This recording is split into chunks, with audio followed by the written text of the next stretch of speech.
Film ini diawali dengan memperlihatkan dua sejoli yang lagi bermesraan. Namun kesenangan itu terhenti ketika seorang pria bertopeng datang membunuh pria tersebut yang bernama Craig.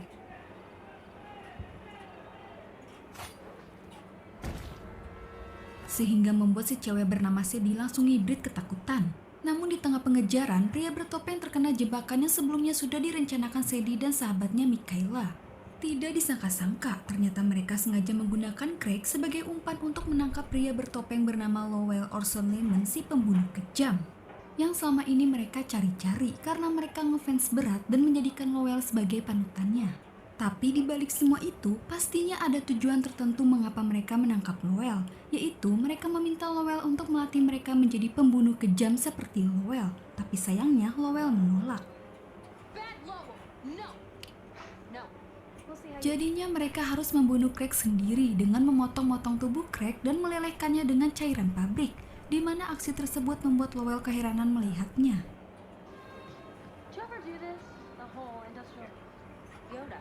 Setelah selesai, mereka menahan Lowell dan kembali pulang. Sebenarnya mereka ini masih sekolah, tapi keduanya sangat berambisi mencari popularitas di sekolahnya dengan memanfaatkan media sosial yang sedang marak tahun ini. Hal itu membuat keduanya gelap mata, sehingga berani tega melakukan hal seperti itu. Saat di sekolah, mereka sangat pintar menutupi jati diri masing-masing seolah-olah tidak terjadi sesuatu dan memanfaatkan kematian Craig demi kepentingan konten. Kemudian mereka juga membuat sebuah video yang dibantu Jordan, teman sekelas mereka, yang kebetulan juga menyukai Sadie. Dengan video itu mereka ingin supaya bisa lebih meyakinkan semua orang tentang bahaya yang sedang berkeliaran di kota mereka. Kemudian setelah selesai latihan cheerleaders, mereka tidak sengaja melihat sosmed mantan pacar Michaela bernama Tops yang memiliki followers lebih banyak dari mereka. Jelas hal itu membuat mereka tidak terima, merasa tersaingin, mereka pun berencana akan membunuhnya. Beberapa waktu kemudian, Michaela sengaja mengikuti Tops dari belakang, sehingga membuat dia tidak fokus dan terkena jebakan yang telah dipersiapkan Sadie.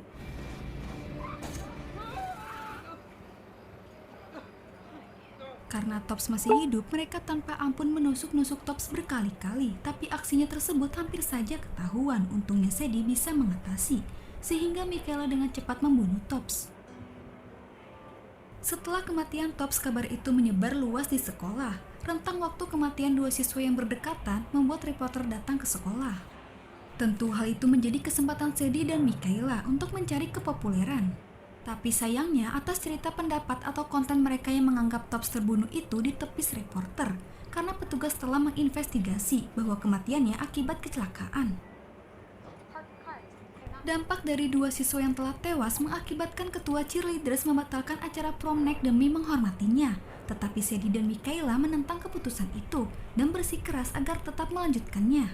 Karena kesal, Sadie dan Michaela menghancurkan karya seni Seal. Tentu hal itu membuat Seal marah. Meskipun tidak tahu pelakunya, dia tetap mencoba memperbaiki karya seninya lagi di sekolah sampai larut malam. Namun Cindy dan Michaela tak hanya menghancurkan karya seninya, tetapi mereka juga berusaha untuk membunuh Seal.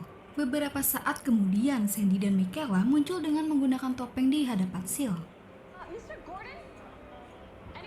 Seal berusaha melawan, tetapi mengakibatkan dia secara tidak sengaja terbunuh oleh peralatan yang ada di situ.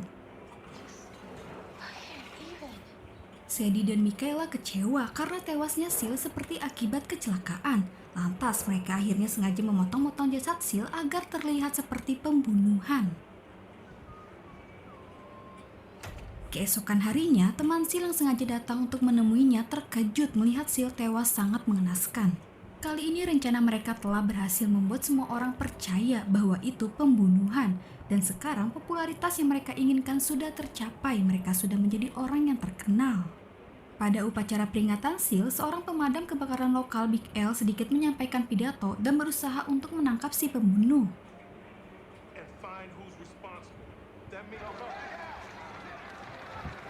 Aksinya itu pun membuat dia menjadi sorotan publik dan mereka yang merasa iri terhadap Big L berencana akan membunuhnya. Untuk melawan Big L tidak memungkinkan mereka bisa menghadapinya, lantas mereka membuat minuman racun.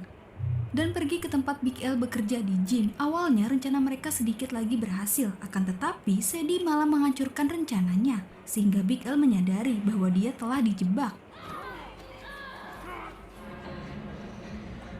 Setelah perkelahian singkat, mereka berdua akhirnya berhasil menikamnya dan memenggal kepalanya dengan alat gym. Serangkaian kasus pembunuhan yang terjadi di kota itu membuat wali kota Campbell mengadakan pertemuan darurat kota. Mereka menyalahkan sheriff karena sampai saat ini dia tidak bisa menangkap pelakunya, sehingga membuat warga menjadi geram dan mengadakan unjuk rasa di jalan bersama-sama.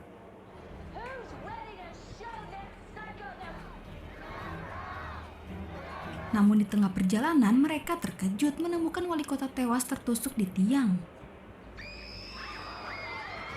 Akhirnya mereka segera menyadari bahwa itu perbuatan Lowell yang telah berhasil kabur dari tempat persembunyian. Kepopuleran yang sudah didapat dan aksi kejam mereka selama ini, kini akhirnya mereka merasakan panik juga ketika Lowell yang sudah bebas berbalik meneror mereka. Dan juga Jordan yang sudah membantu mereka sekarang telah berhenti dengan alasan ayahnya yang seorang sheriff mengkhawatirkannya karena psikopat yang berkeliaran di luar. Mengetahui hal itu, Sadie dan Michaela malah menjadi marah dan curiga bahwa Jordan telah mengetahui aksi mereka. Sampai pada akhirnya, Sadie mencoba datang ke rumah Jordan untuk membunuhnya. Tapi bukannya membunuh Jordan, Sadie malah baper ke Jordan karena memang dia sedikit mempunyai perasaan. Namun di tengah-tengah kemesraan mereka, tiba-tiba Lowell muncul yang langsung menusuk Jordan tepat di dadanya.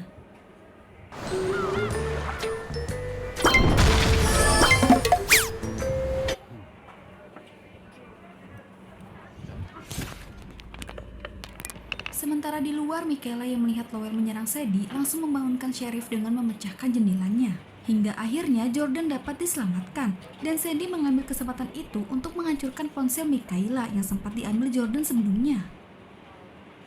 2 minggu kemudian, Sadie diberikan penghargaan oleh sheriff karena telah menyelamatkan Jordan. Semenjak kejadian itu, Sadie sangat berubah drastis. Sekarang dia lebih terlihat sangat dekat dengan Jordan dan seolah-olah melupakan aktivitas yang selalu dilakukannya bersama Michaela. Sehingga hal itu membuat persahabatan mereka yang dulunya akrab sekarang hancur. Sampai suatu ketika, pesta prom night akhirnya tiba. Sadie pergi dengan Jordan sebagai kencannya. Sementara Michaela yang sudah dikhianati, kini ia bergabung dengan Lowell untuk melanjutkan aksi psikopatnya. Acara prom night yang sudah mereka nantikan selama ini berjalan sesuai rencana. Dan karena aksi Sadie dan Jordan yang telah membuat kota mereka menjadi aman, mereka pun dinobatkan sebagai raja dan ratu prom night. Namun di tengah acara, guru mereka Miss Ken keluar untuk sebat, tapi apesnya dia malah dibunuh Michaela.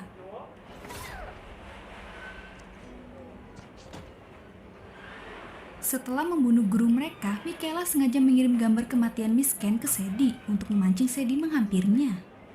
Ketika mereka bertemu, Michaela meluapkan amarahnya. Michaela juga sempat mengungkit kejadian di masa lalu, di mana mereka saat masih kecil telah membunuh ibu Jordan.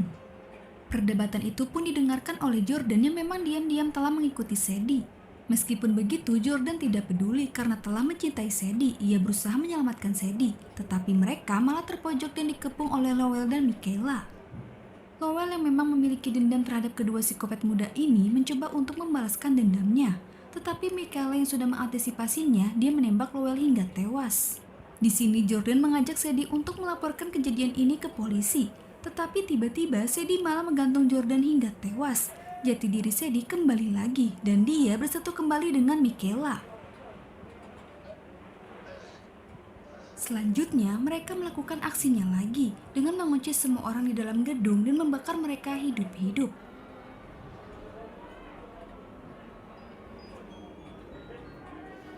Selang beberapa saat, polisi dan pemadam kebakaran datang, sementara sheriff sangat terpukul mengetahui putranya tewas juga.